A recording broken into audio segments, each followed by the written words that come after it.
This episode of Relativity is made possible through the support of Stephen and Catherine Farris, Ryan Farwell, Bill Carriola, Heather Van Waldick, and Michael W. McClure.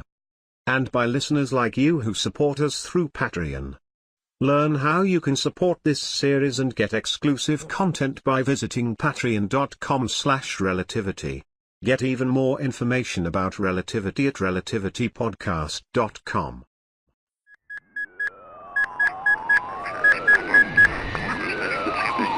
Relativity. You'll help me be strong, right? And I'll help you? Of course. Because the moment is still coming.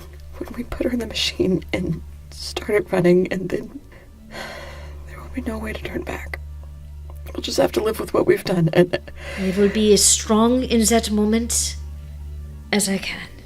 You people do great work, all of you. Everybody at the Mission Control Centers around the world. But the nations that invested in the Global Space Agency, you have to understand the strain this venture has been on them. The money, the material, the manpower. What exactly are you saying? Well, look, let's just keep this between you and me, all right? But there's every possibility that we'll have to phase out all mission control operations. Relativity. Episode 28, in which secrecy plays an important part.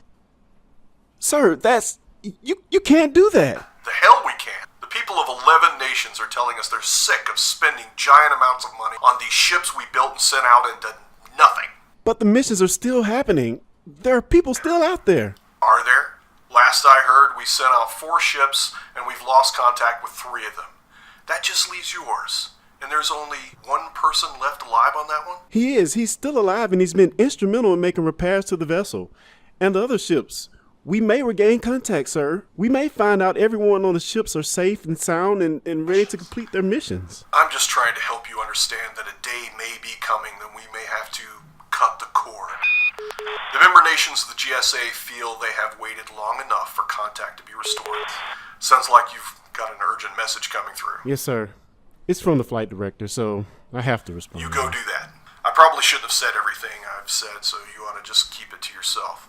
But yeah, that password is Lakshmi, and I hope it helps you find what you're looking for. Yes, sir. Thank you for your time. Don't believe this. Mission Control. Marcus, I need you to have the security gate open in 6 minutes and have somebody standing by with a wheelchair. You're coming in now? I have my mother with me, and we have Sybil, and we're ready for the procedure. I haven't spoken to Heather or anybody down there. I've been talking with Heather. She's been over all of the system checks and the diagnostics for the cryo chamber, and she says that it's all ready to go. Okay, well, that's good. So you persuaded your mother this is the best thing?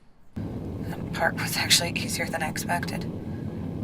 Are there any situations there I need to know about? What about Dr. Mason? I think he's finally sleeping. I mean, really sleeping. So we can focus our attention on your sister and not worry about anything else. Thank you, Marcus. I know this is not part of your job, and it's making things more complicated for you, so I just... Thank you. Don't ever hesitate to ask me to do something for you. Well, looks like 5 minutes now. See you soon.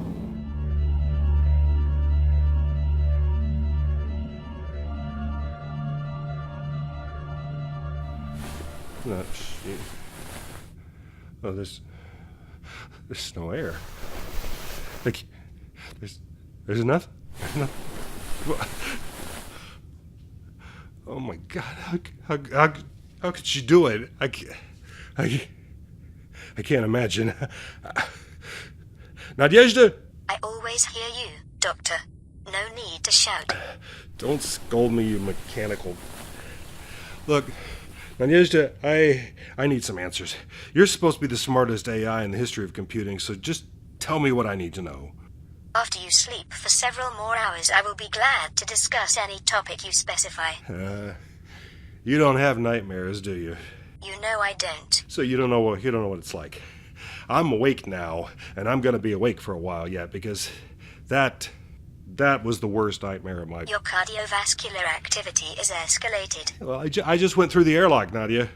In my dream, just the way Deepa must have done. I opened the inner hatch, I stepped inside, barefoot, cold metal floor, and I pulled the inner hatch shut behind me, and then I opened the outer hatch and went blasting out into space. And I was dressed, I guess, like I am right now, next to nothing. Not a single useful bit of protection between me and the void.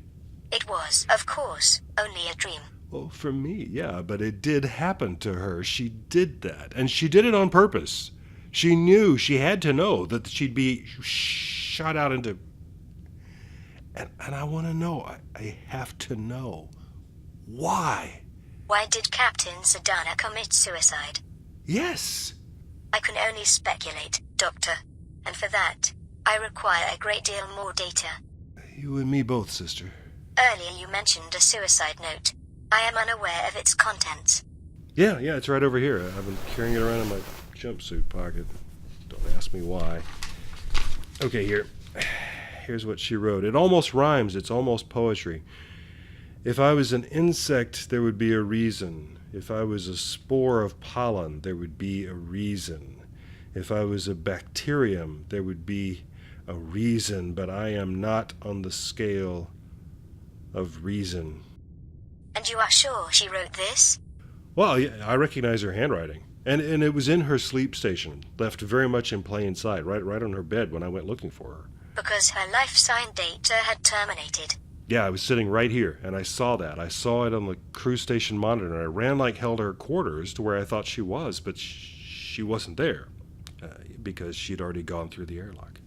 If we subscribe to the psychological theories of Sigmund Freud, we would say she suffered a collapse of the superego, a crushing blow to her sense of proportion in the universe. Yeah, that's how I've been reading it. She was a confident, capable person, a leader, an innovator, and then all of a sudden she's less than an insect. She's smaller than a bacterium. The phenomenon is not entirely unfamiliar. What do you mean?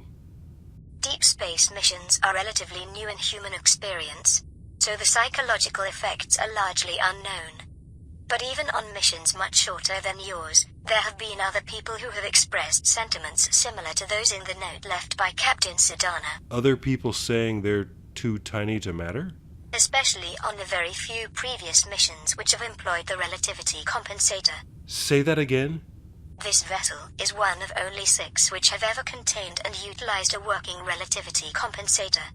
The first 2 voyages were quite short, and those vessels returned to Earth afterwards. And we're on one of the other 4, which are all, I assume, more or less identical. They were constructed simultaneously and from the same plans. And you're saying that people on ships that have gotten up close to the speed of light and were using the compensator, they said things like what Deepa was saying in the note? Nothing else so extreme. But they did have the experience you reported of seeing the entire history of the universe in an endlessly repeating moment of time. What? I thought I was losing my mind. Why didn't you tell me other people have had the same experience?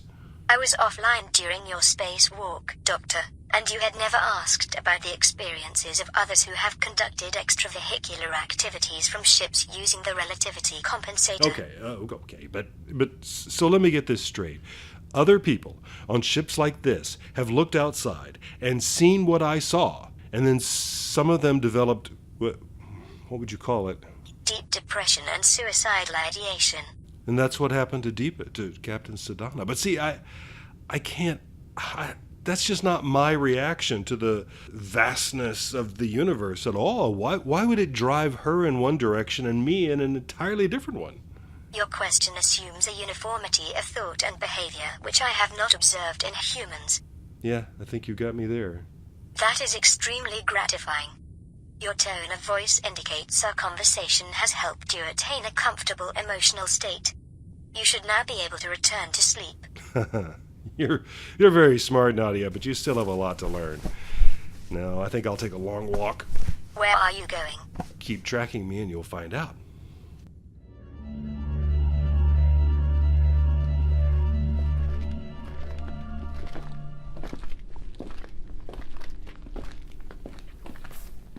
Is everything ready? Yes, everything. ready.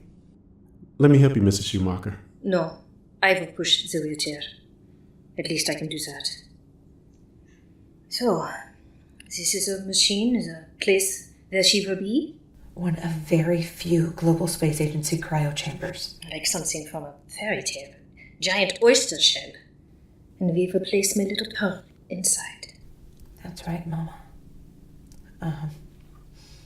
Heather, Marcus, when we put her in the chamber, the system will begin a bioscan, is that right? Right. Apparently it's a pretty comprehensive medical evaluation in less than 2 minutes. And the system will either accept her or reject her. And if it accepts her, the cryogenic process will begin. All right, then. Let me say something to everyone here. I appreciate very much, my mother and I both, we're grateful to you for all your help with this. And one day in the future that I hope is not too distant, my little sister will be grateful too. But I want to make sure everyone here understands this is an unauthorized use of this equipment. When I put my sister in there, we will be breaking 50 different GSA regulations and probably more laws than that. But so far, we haven't really done anything wrong, and I think Mama and I can do the rest ourselves. So anyone who wants to walk out of here pretending you know nothing about this, now is the time. I will still be forever grateful for everything that you've done. We're all with you. Right. I'm staying. We're all with you. Thank you all. Mama, are you ready? There's no way to be ready for such a thing, but let's do what we came here to do. Okay. Heather, open it up. I have her legs. Gently.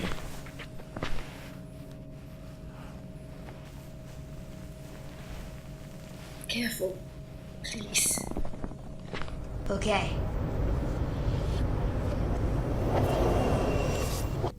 There. My liebes Kind. How do we start the scan? Should be automatic. There it goes. Okay. Oh, and there's a little display here.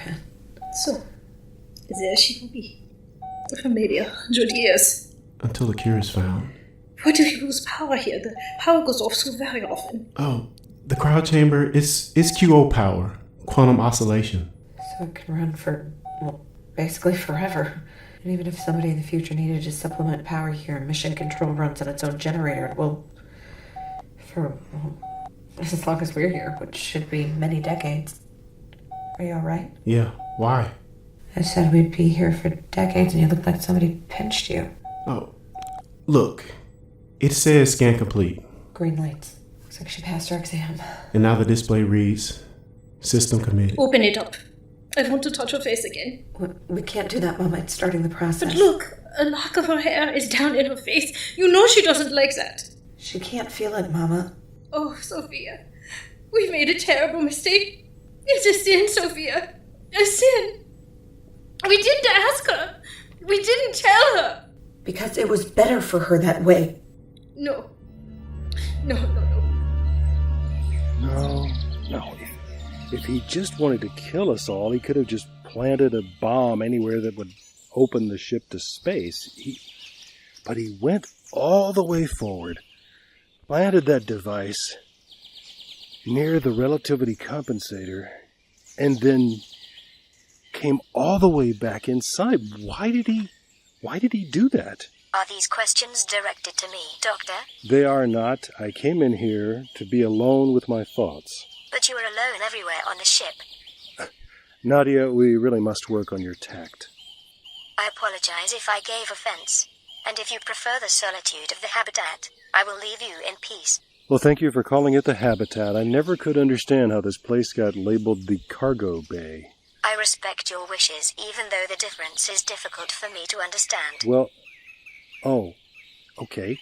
Here is a beautiful example right here. Look at you beautiful thing. I don't understand. A deer. Can you scan that? Sniffing along the grass. It's a doe. She hasn't noticed me at all. She's maybe 10 meters away. I could almost walk over there and touch her. I would advise against it. She won't bite. My data on this species indicates otherwise. Just be quiet and let me enjoy this, will you? Certainly. See, Nadia, for humans, it's often moments like this that define our... Whoa! She just looked up and bounded away from standing still to a full... Oh, Nadia. It's the voices again. Listen, if it's like the other times, then the next thing that will happen... Christopher. Yes! Deepa, I can hear you. Can you hear me? Christopher. Nadia, do you hear this? I'm afraid I don't, Doctor. Deepa, don't go this time. Just stay. Remain connected with me. You must remain connected. I want to, but you'll have to tell me what I'm supposed to stay connected to. And she's gone again. It's never for more than those few seconds. Always the same. Dr. Mason, the audio monitors in the hull detected no human voice apart from yours. And the data from the microphone in your communication implants say the same. But the deer, Nadia, that doe shied and bolted when she heard the voices. Do you understand me? I heard the voices, and she heard them too. Relativity. Episode 28, in which secrecy plays an important part, starred Alana Jordan and Lee Shackelford, who also wrote the script. Also heard in this episode were Stephanie Lindsay, Clarence Brown, Scott Woodard, and Kyle Jones. Find out much more about the series, including ways you can subscribe, hear past episodes, like us on social media, and get exclusive content, all on our website at relativitypodcast.com. Relativity.